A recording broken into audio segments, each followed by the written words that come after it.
Executive Committee meeting, Tuesday, March 26th to order. Can I get a roll call, please? Mr. Lear. Present. Mr. Washington. Present. Mr. Lejes. Present. Mr. Olthoff. Mr. Hess. Present. Mr. Tholen. Mr. Byrne. Present. Ms. Weber. Present. Mr. Payton. Present. Mr. Ritter. Mr. Kinzinger. Present. Ms. Haas. Present. Mr. Seroy. Present. Mr. Wheeler. Present. We have a quorum. Alrighty. Any public comment today from the packed house we have in the back? Under no presentations, approval of minutes, February 26th, 2019. Motion to approve, Mr. Burns, second. Mr. Hess. Any discussion? All those in favor say aye. Aye. Those opposed. Motion carries. Under legislative, Mr. Lear. Just a second, please. Sorry. Go ahead. Thank you, Mr. Chairman. I don't have anything from UCCI directly. They've got a legislative reception that's scheduled tonight, but with our committee meetings, I wasn't able to make those.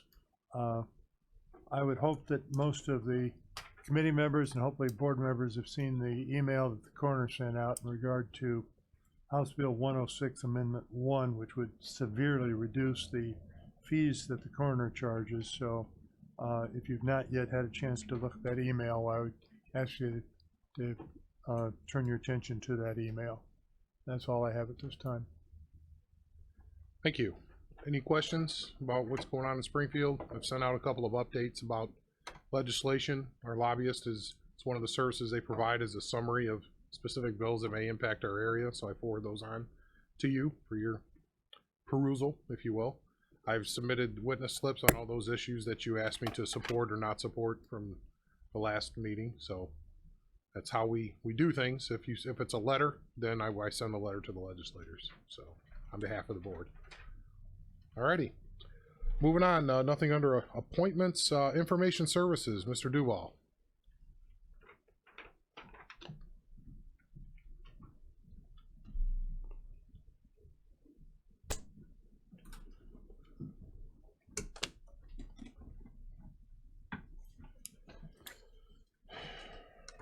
Okay, I'll keep it short. Being that we've finished our first quarter of the year and beginning of the second quarter, I passed out a quick progress report, a status report about our major project, which is refreshing all the PCs in the building. You'll see what departments we've completed, which ones we're yet to go to. I've also included an article that's in the back of that actually explains why and what we're talking about, what I explained to the chairman when we started this last year, the importance of it. It's an industry-wide situation. It's not just us. If you have the funds, you want to do this. This building's going pretty well. We probably would be even farther along, but the county clerk and the finance department had reasons to wait. County clerk wanted to wait until after election, so that went smooth, no big deal. And the finance department would preferred to be after they were done with their audit, or at least farther along in the audit. Once we are done with that, we'll go and grab them too. I'd hope to be done with this building by July, which will allow us to get back to the courthouse and the annex to deal with them. There are a lot more people over there, but thankfully they pay for their own, so we're providing the labor. It's no more additional expense to the county board. Other than that, if you have any questions, it's just I want to make sure I keep you aware of where we're going, that we're moving forward with that. Mr. Kinzinger. Just a quick question. Windows 10 Pro, are you having any transition problems other than normal? No, we had more issues with the newer version of Office. It isn't just the underlying operating system, it's the Office. We'd rather not have to do that, but it also has security issues that will come up in 2020. And yes, we have antivirus, we have firewalls, but that's the front door. If you have your back door open, it doesn't really matter that you left that open. We have to do that too. What we see is it runs fine. But once we put Office on, the main mail application that this building and most of the county uses is Outlook, and that'll just randomly freeze. You look on the forums, and the rest of the world saying that's what it does. Thankfully, they don't have to reboot the machine. It only happens if you're not using it very much. Most of us are always emailing something, so you'll never run into that. All they have to do is close and restart it. That's not enough to stop what we're doing, because we need, given how many buildings and campuses we have, we got to keep going forward. We can't go backwards, and I don't have the labor to take it off and then go back again. Plus, we pay for the license moving forward. So yes, it's not just Windows 10, it's Office. It was having a problem. Not everybody gets it. It's a random issue, but it's nothing that stops works or should slow anybody up. It's just annoying for those that do get it. So. Anyone else? And I'd like to thank the planning department. They paid for some of theirs from grants, and their other machines, specifically in the planning department, were so powerful that we really only had to provide the operating system. So we were able to save you a lot of money proportionally. I mean, you guys deal with millions. It's not on that level. But planning department paid for part of their own, and we always appreciate when a department will step up and do that. Noted. Thank you. Our Health Department, Mr. Beavis, everything today? Any questions for Health Department? Alrighty, moving on. Thank you. Schools, I guess we have the quarterly report. Motion to accept the report and put on file. Mr. Washington, second with Mr. Lear. All those in favor? Oh, yes.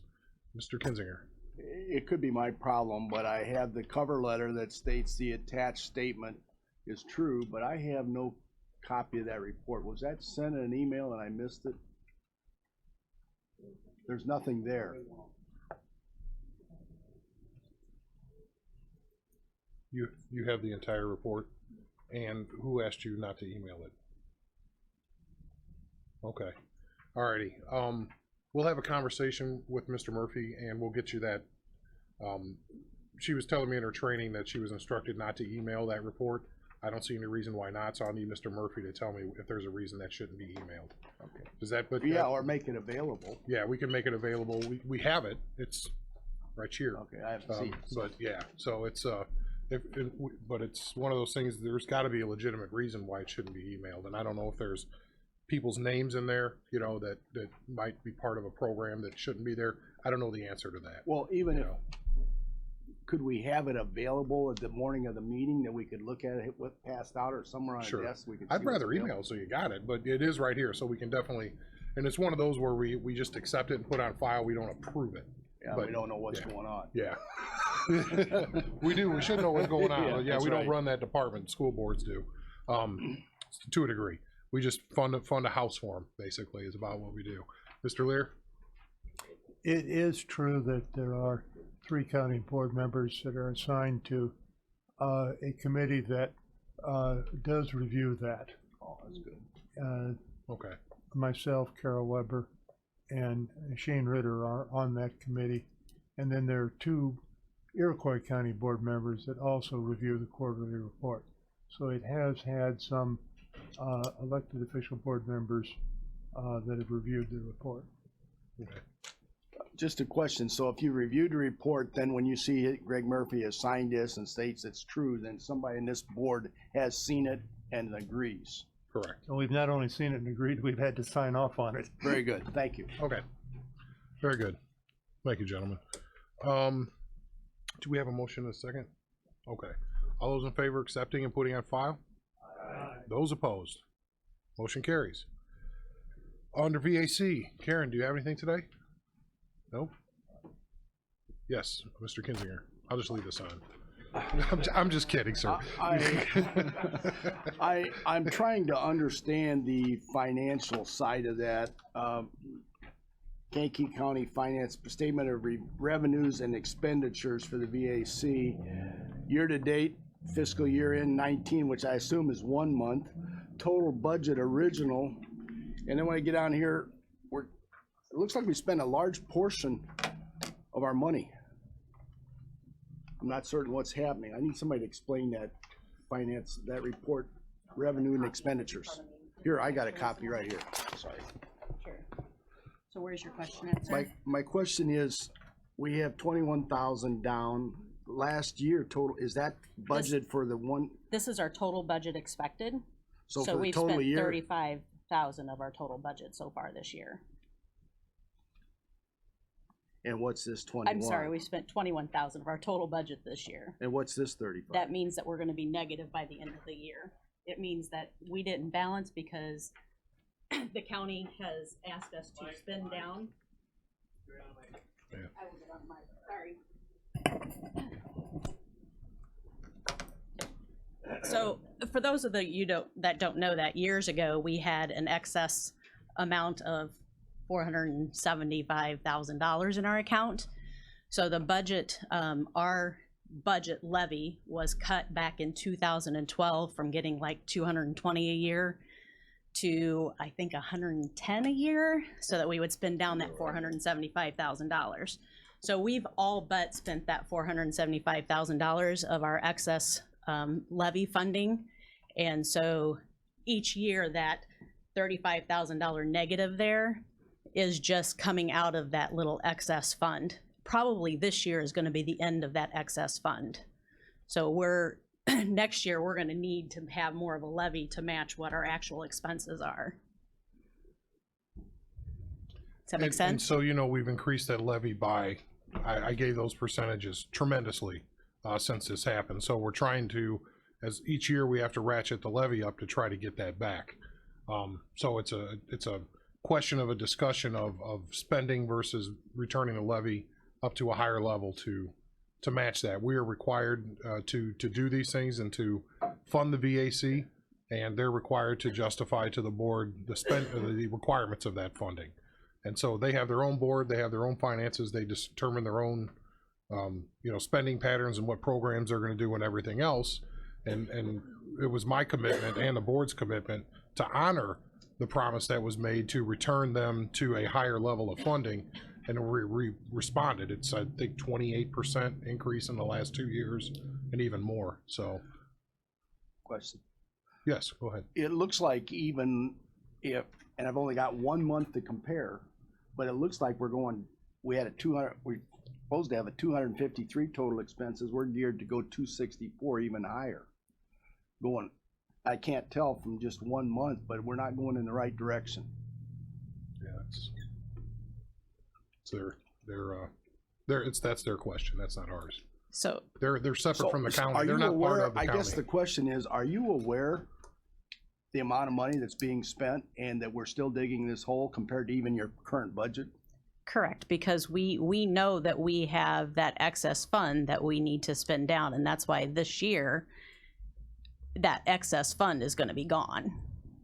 Why do you have to spend down an excess fund? Why can't it be held? Don't point at me. That is, so the years ago when we had that slush fund, they weren't spending what the levy actually was. Now our levy has been cut so that we spend that down, so that we meet more of our, what we say we're going to spend, our budget, our expenditures are going to match what the county levy gives us. Mr. Washington?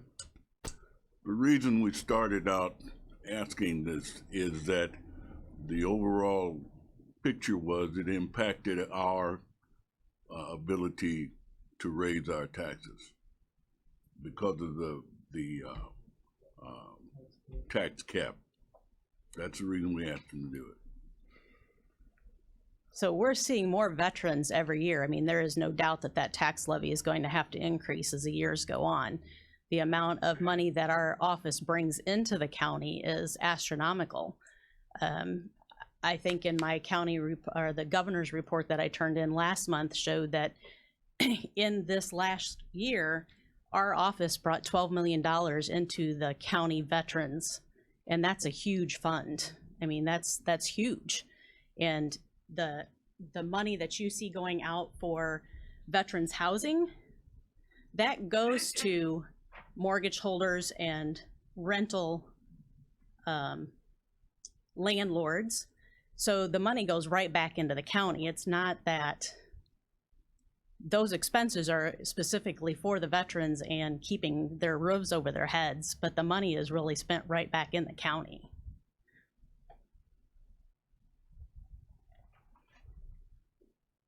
That answer your questions?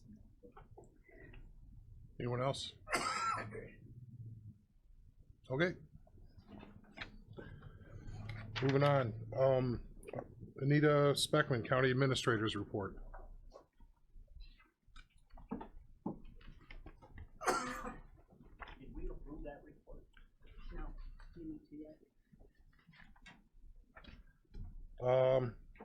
Before she gets up here, motion to accept, not approve. Mr. Payton, second, Mr. Washington, all those in favor? Aye. Those opposed? Just to draw the distinction, the VAC is not part of the county proper. I just want to make sure board members know that. They make their own financial decisions.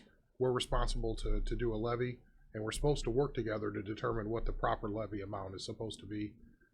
When that levy was cut severely, we made a commitment after 2016 to start more than incrementally bringing that back up to where it needed to be able to fund an adequate level of services within that unit. But to point at me and say that it's up to me, it's up to the board. That was really unfair, I think, to put us in that position. So they determine what services they can provide for the amount of money that we can give them, and then we have to work together to see if there's any more that we can do. Does that make sense? It's fair. We work together. It's not, I'm not omnipotent, and neither is this board. Wow. So moving back to Nita, how you doing? Good to see you. Great, but it's early. You have the staffing report in front of you. You can see it's changed a little bit from what it's been in the past. Instead of a 1 month look, it actually goes back a year, so you've got 12 months. I just moved everything over more to the left and shortened up those columns so that you can see a trend by department. Again, December of 2017, as a reminder, was 529, which is what we were at in January. We jumped up a little bit in February, but then, as always, we lost 9 people. We had a net of a loss of 7 people in March. Thus far, I've got a couple more laying on my desk of some retirements and notices. But as of today, we're at 526. Of note is what you can see is in the circuit clerk's office. Remember that we added 2 people in that department this fiscal year, and then Sandy came in I think the January finance and asked if instead of waiting until we were in the black, could she hire him right away? So you see those 2 additions coming up in there.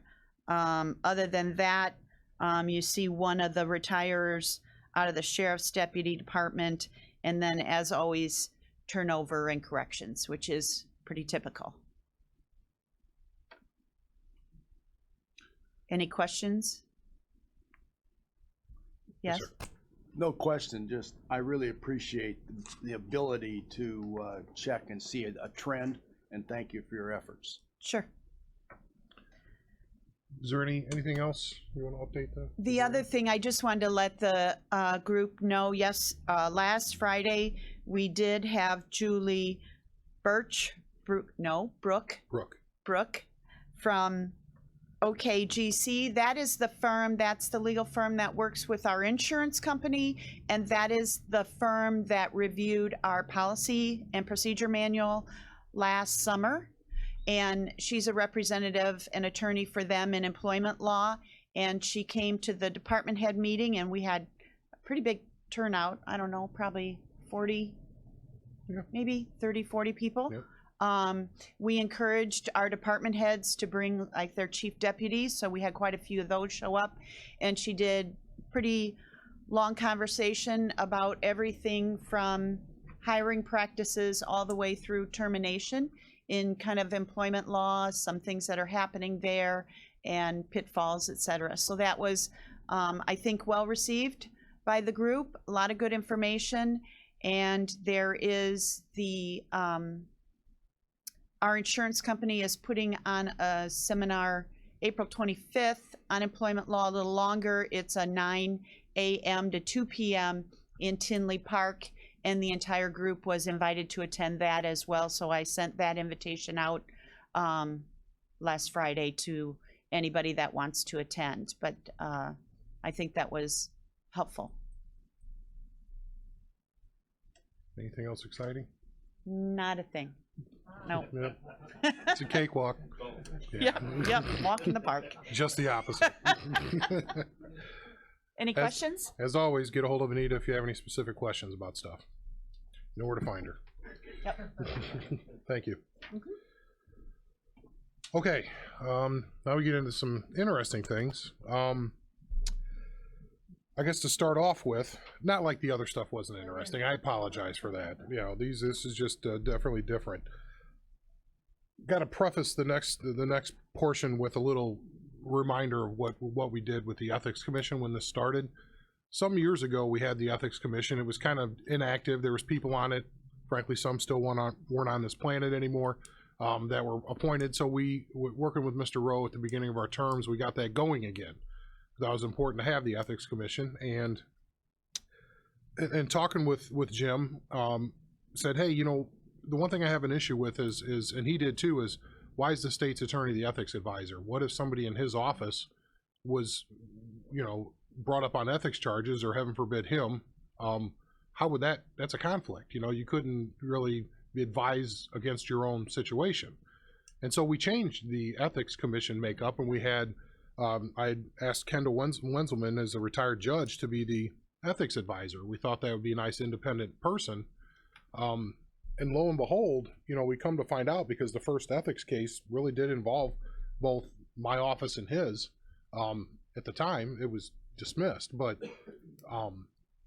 come to find out that nobody in the state's attorney's office can be brought up on local ethics charges because they're state employees. It only goes to Springfield. So there was a method behind the madness with the way that it was written before. Okay, and we made it overly cumbersome to set it up that way unnecessarily. We thought we were doing the right thing. And it was the right thing, but we just didn't have all the facts. The state's attorney who looked into it and kind of put that together is no longer here. So I can't speak to why that thought process happened or wasn't investigated, but we can say that after we're finally to the point of having that resolution, we're going to kind of go back to the future a little bit and reset it up the way that it was supposed to. And the first step of that was Kendall Wenzelman was resigning as the ethics advisor. That's the first step, okay? And that's on here as, just as kind of like you accept the resignation when we vote on it. But we have an opening on the Ethics Commission, and Judge Wenzelman, former Judge Wenzelman, would like to accept that position as a member of the Ethics Commission. And I think that's a great move to have him part of this. A lot of knowledge. He doesn't have to practice as a lawyer, which became a problem for him because he's no longer a lawyer. If you're an ethics advisor, you're running into legal advice all the time. So now he can be a pure objective observer and not involved in the process for the Ethics Commission, and hopefully they never have to meet again. Because that's a perfect world. So that in and of itself would be, what I guess that's the motion, is to accept the resignation and then the appointment of Kendall Wenzelman to the Ethics Commission. I'd like to do that one separately if I could. Is there a motion there? Mr. Payton, second. Mrs. Haas, any discussion, any comments? I had to give you the backstory so we understood why this was all necessary. Okay, all those in favor? Those opposed? Okay, motion passes. Alrighty. Wait a minute here. So what we're going to do is, at this point, we're going to go back and we're going to amend the ethics, ordinance, the code, the county code, to reestablish the state's attorney or the state's attorney's office as the ethics advisor, because at times he may not be able to handle it. It'll be one of his employees, and then to amend those certain things that need to be changed based on the changes that the Ethics Commission made when we did all of this. Is there any comment along those lines, Graham? Am I missing anything? Okay, all right. I just want to mention that's coming, and that's so we'll address it at that point. Okay, then moving on.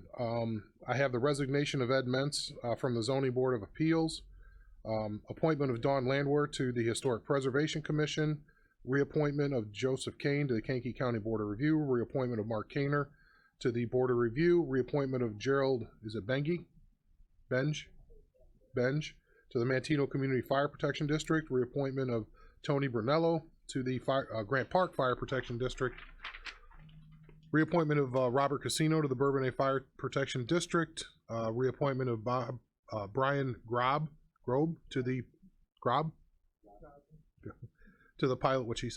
Pilot Township Fire Protection District, reappointment of Ralph Mercier to the St. Anne Fire Protection District. Mr. Seroy? You had it right the first time. Okay. Reappointment of Dennis Sherwood to the Greater Moments Fire Protection District, and reappointment of William Supernaw to the Otto Township Fire Protection District. Can I get a motion to combine and approve? Stephen Schultz? Sorry. Sure, reappointment of Stephen Schultz to the Limestone Fire Protection District. Let me get the motion in the second first. Mr. Hess, motion. Mr. Byrne, second. Yeah, your question, sir. Ralph Mercer, I assume he wants to be reappointed. His application doesn't state what he wants to do. Okay. He's a trustee of the, yeah, It says application for appointment 2 is blank.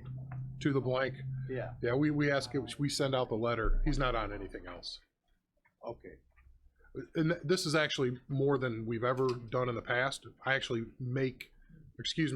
I strongly encourage or don't process any appointments until I get their application, because I want to make sure they still want to do it. Okay, very good. We didn't hear from people for 15 years, and again, sometimes they were no longer on this planet. So we send out those forms every single year. It's a little bit of expense, but it makes people engaged. So to your question, it was a response to a proactive reach out that way to them. So anyway, we had a motion, a second. All those in favor? Aye. Those opposed? Motion carries. All right.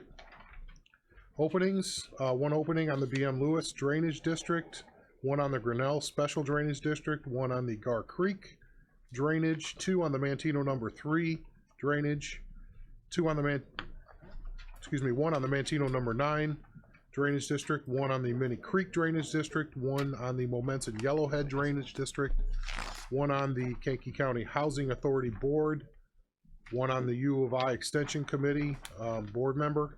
It's a county board member. 1 opening on the AWAC, Animal Welfare Advisory Committee. 1 opening on the Zoning Board of Appeals. 1 opening on the Caberry Fire Protection District, and 1 opening on the Kankakee Township Fire Protection District. I do have a question. I have 2 for this committee. I need to see how you want to handle this. I have 2 people applied for the AWAC position. And so I was going to call them in together to meet with me for them to discuss, because they're both qualified people to be on there. Do you agree with that? Have them talk together, and if they still want to be appointed, to bring both of them to the committee and have you choose which one? Is that a responsible course of action? Or I'd rather have them work it out to see who wants to do it. And that doesn't mean that they can't be involved, but one's a voting member and one is just there to help. Not just there to help, but is there to help. So how would you want that handled if I'm in that situation where two would like it for AWAC? Does there anybody have any thoughts? Mr. Lear, you've been down this road.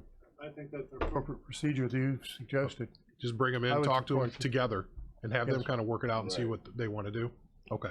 All right, I'll handle it that way then. Thank you.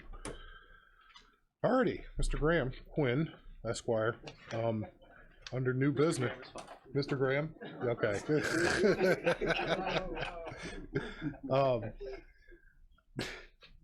Amendments to the Ethics Commission. This went sideways quickly. So yes, we held our comments until you could explain what we're supposed to be doing.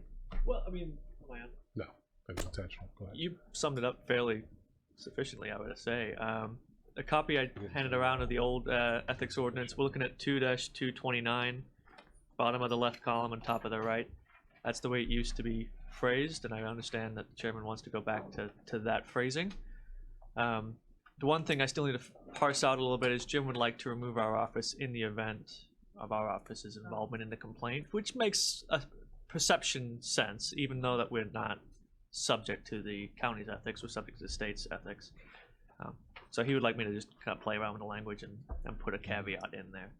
But I'll certainly have that language for county board, review it in advance of that. Right. But yeah, so other than that, I'm happy to answer any questions about the process. Like I said, Chairman Wheeler kind of summed it up quite well. My intent is if there ever is a time when the state's attorney feels like they're conflicted or it doesn't look good, even though they can't be part of it, it would just get referred to the state anyway. Maybe the state's attorney makes the request to me that, and that's kind of the way I think it's appropriate. The state's attorney says we feel we should be conflicted out of this. We can have the appellate prosecutor come in for that one situation, which we already retained anyway. Yeah, I mean, You know. that makes an intuitive amount of sense to me. What I'm I not going don't- to speak for Jim, but Right. I haven't had a chance to talk Yeah. to him yet, but that makes some intuitive sense. It just doesn't make sense to have the ethics commission out there searching for a lawyer, because then we're bound to costs and everything. I think that's our job because it's a subcommittee of the board. But we'll talk more about that. Does anybody have any thoughts on that situation? Only, it is on that. I just wonder if you'd review for us who's on the committee now. Sure. Let's see. We have Toby Oshesky. Yep. Don Dakey. Kendall Wensman. Assuming Yeah, assuming full board. Yeah, passes. I can see them. Yes. Oh, yeah. Oh, there you go. It's yeah, Mel Blanchett. That was the one, and Steve Coy, That's right. former police chief. So we got a good crew. You know, people that are pretty deep thinkers and see all the issues pretty well on there. And they're split up between political parties. Has to be that way. So by ordinance. And often do they don't meet? Do they meet just? They don't meet unless there's a reason That's to the meet. reason. Yeah. The last time they met was months ago now. Probably close to 6 months at this point. And then before that, the only time they met was probably to be formed like 8 years ago, 10 years ago. I mean, because there's just weren't any complaints filed. No meetings are good meetings, right? Exactly. With That's that one of one. those. Yeah. And they don't get paid. So, in case anybody's wondering on the internet. So, alrighty. Any other questions? So we would need, I guess, a motion to approve those changes would be in order, I think, at this point. Yeah, Unless with, there's any with other the questions. caveat that I need to talk to Jim about. Right, a couple our of those office at the things. moment. So, and Mr. Washington, second, Mr. Seroy. Any other questions? All those in favor? Aye. Those opposed? Motion carries. Thank you, sir. Yep. Alrighty, the Kankakee County Convention and Visitors Bureau Intergovernmental Agreement Extension. So to get into discussion, is there a motion to approve the extension? Mr. Legess, a second, Mr. Lear.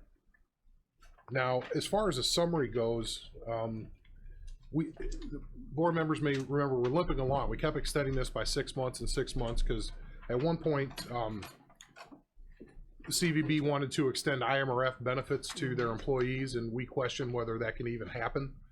So we sent to the Attorney General to get an opinion, and that has been, as our experience has taught us, a lengthy process when you're waiting for the AG to get back to you on something. So instead of just keep coming back every 6 months, we extended it for 5 years, Stacy? Yeah. To kind of let us go with the old agreement, the way things were, and not have to come back here every 6 months while this is being worked out. And so really nothing else changed in there. Is that an accurate statement, Stacy? Nothing else on the original, the 2013 agreement changed. We just allowed for when this one expires at the end of the month, we just extend it for 5 years. And so any specific questions about any of this? I will say that the CVB is a great example of what we're trying to do here with the mayors and everybody. It's a truly regionalist approach to how we look at our Kankakee County area. There's a brand we have, and it's shared amongst all of us. In marketing terms, I kind of know that pretty well. And there's each municipality has its own individual brand, if you will. But as a microcosm, when you're trying to get people to this area, whether it's to work here, to live here, to play here, they look at Kankakee County in a certain way. And and I always say, if somebody's going to Bears camp, they're still going to more than likely eat and stay in a hotel in Bradley, and they may go down and fish in the river in Kankakee. And it's every community benefits from being part of a regional association like this. And I don't think that should be lost on anybody. It makes us all better. So that's one of the reasons I support the CVB. And I will, just to tell this committee, I will not be on the CVB board again. I found someone to take my place, because you might have heard I'm busy. But it was a great year there, and we'll be bringing somebody here to be appointed in our place, and I think you'd be happy with that choice. That'll be like next month. So, any questions about CVB, what they do? We're gonna have a presentation by them next month at the full board, so we can kind of go through what they're up to. But it is a truly high-level marketing organization. It's not just wait for them to come. They are really doing good work, and I hope you see it. If you spend time on Facebook, you'll see, you can't miss it. You know, it's really good, positive messages, and we need more of that. So, any questions? All right, we have a motion and a second. All those in favor? Aye. Those opposed? Thank you. Motion carries. All righty. Is there any old business? No old business? Mr. Byrne? Thank you, Mr. Chairman. I guess this is old business from a previous board, but last night the Village of Bradley approved and moved forward with the cupcake ordinance. So I guess I would, for next month, perhaps bring that discussion back to this executive committee. Just to bring up a discussion, look at the Bradley ordinance, and if it's good for Bradley, why not for the county? How did I know he was going to do that? So does anybody, Mr. Byrne would like to put it on the agenda? Usually we oblige. Is there anybody else that would like to bring that back up on there? Mr. Washington, would you like to have that back on the agenda? It's worth having it on there for next month at the executive. Discussion. We've got everything out there as far as what it would be, the paperwork. Nothing has changed. Nothing's changed. All right. I would be looking more about, if any change, look at the Bradley ordinance and mirror that. I mean, for what it sounds like, Bradley did quite a bit of research and did the right thing, and apparently, no problem passing. All right. Well, if it doesn't frost anybody, we can bring that back. Sorry. Let's sprinkle it out there. Yeah. Did you bring that copy of that ordinance? Yeah, I'll bring that back. I'll have a copy and I'll get everyone for the meeting that way. Yes, I will. Are you gonna send it to all board? Everybody. Well, that was nice. Thank you. So, anything else under old business, new business? Motion to adjourn? Mr. Legess, Mr. Hess? All those in favor? Those opposed? Motion carries. Have a good day.